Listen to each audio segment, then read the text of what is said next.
Hello aspirants, welcome back to another informative video. ఈ వీడియోలో మనం directive principles of state policies కోసం మనకి ఎగ్జామ్ పర్స్పెక్టివ్లో ఏ విధంగా అడుగుతారు, ఏ విధంగా వస్తాయి, మనం ఏ విధంగా చదివేటప్పుడు ప్రతి పాయింట్ని మనం గుర్తుపెట్టుకోవాలి, ఈ తక్కువ టైంలో మనం ఎలా షార్ట్ నోట్స్ రాసుకోవాలనేది మనం చూద్దాం. ఎవరైనా ఛానల్ని సబ్స్క్రైబ్ చేయకపోతే ప్లీజ్ సబ్స్క్రైబ్ చేయండి, లైక్ చేయండి, షేర్ చేయండి. ఈ directive principles of state policies కోసం చదువుకునే ముందు ఇక్కడ కొంతమంది పిల్లలు ఆల్రెడీ చదివిన వాళ్ళు ఉన్నారు, కొత్తగా స్టార్ట్ చేయాలనుకునే వాళ్ళు కూడా ఉన్నారు.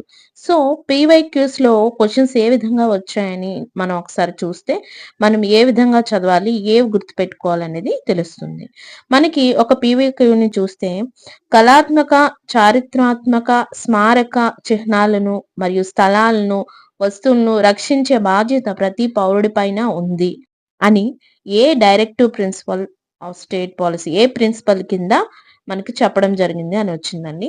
సో ఇది మనం కన్ఫ్యూజ్ అయ్యే అవకాశం ఉంది. అదే విధంగా మనకి కన్ఫ్యూజ్ చేసే విధంగా ఇంకో క్వశ్చన్ ఏంటి అంటే మన గ్రామ పంచాయతీల గురించి ఆదేశిక సూత్రాలు ఏ సూత్రం కింద, ఏ సూత్రాన్ని ఫాలో అయ్యి చెప్పడం జరిగింది అని కూడా వచ్చింది.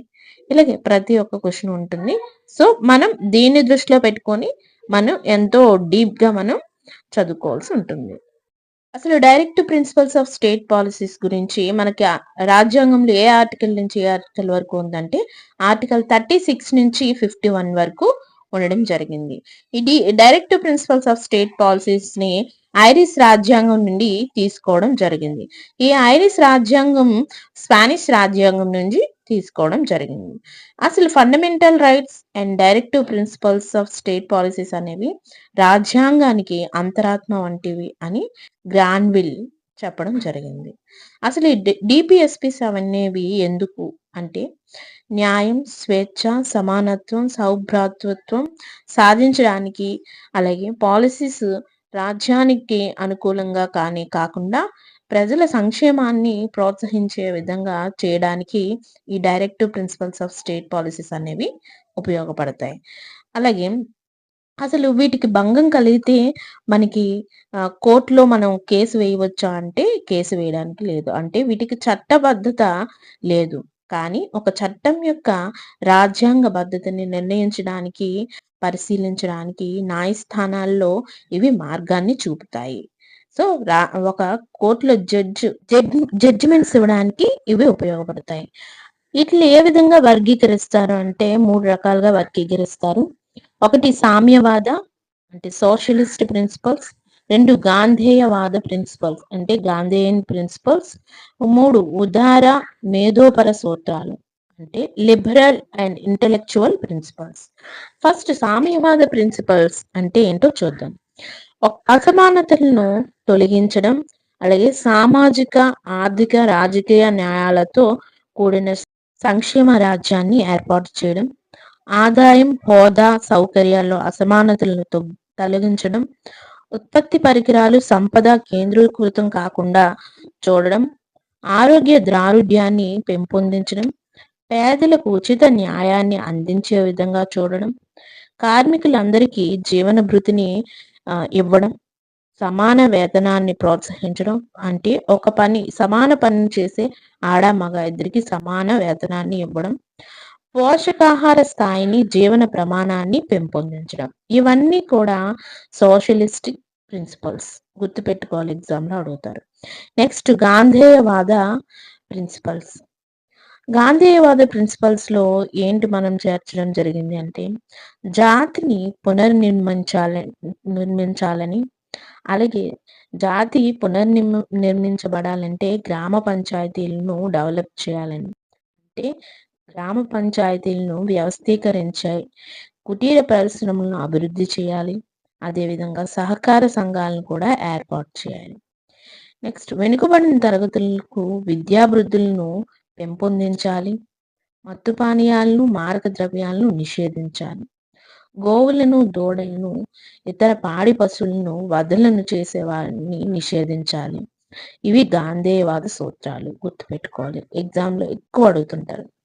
Next liberal and intellectual principles.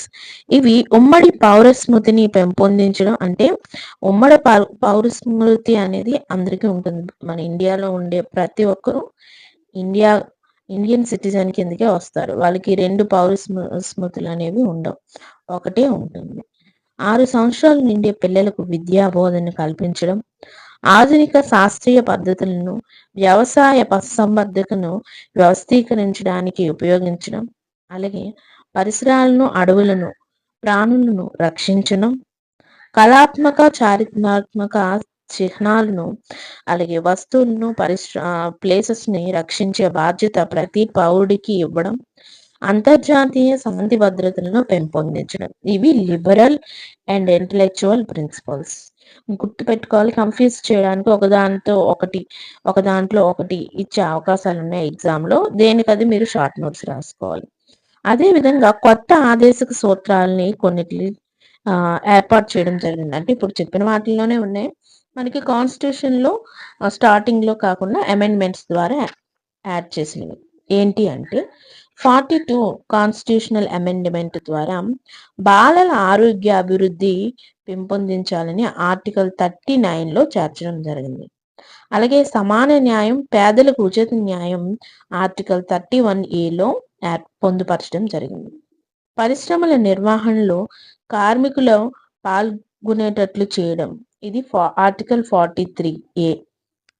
పరిసరాలు, అడవులను, వన్యప్రాణులను రక్షించడం ఆర్టికల్ 48.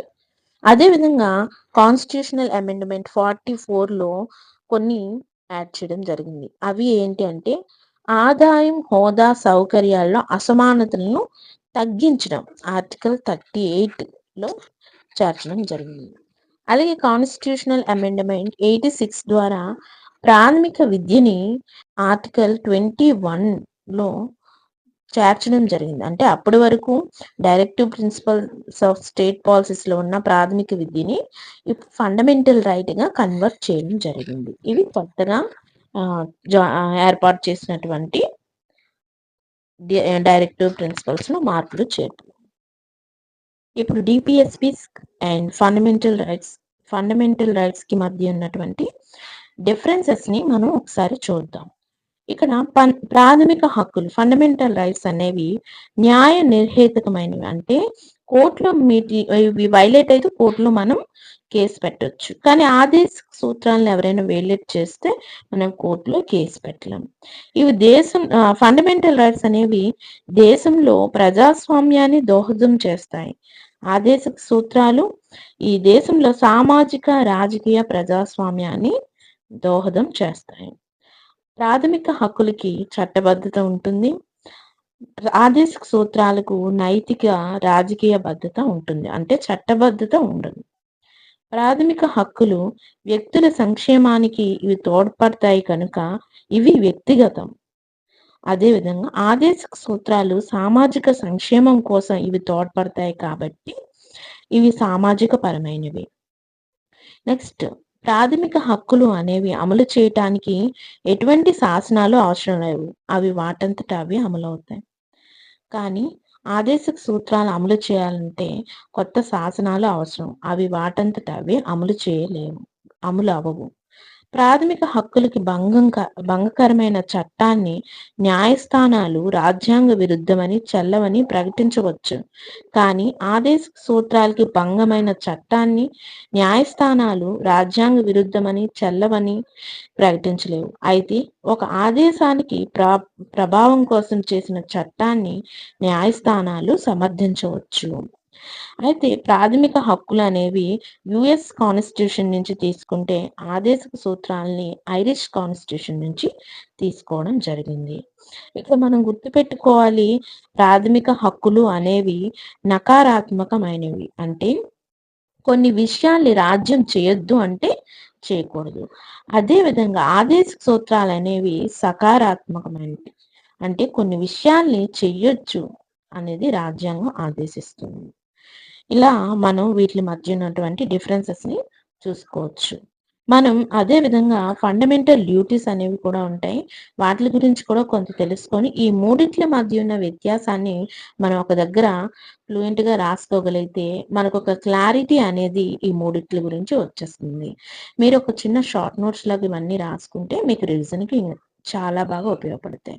ఇది అండి ఇవాల్టి వీడియో. ఎవరైనా ఎంతవరకు వచ్చారంటే మీకెంతో యూజ్‌ఫుల్ అయిందని అనుకుంటున్నాను. ఎవరైనా ఛానెల్‌ని సబ్స్క్రైబ్ చేసుకోకపోతే ప్లీజ్ సబ్స్క్రైబ్ చేయండి, లైక్ చేయండి, షేర్ చేయండి.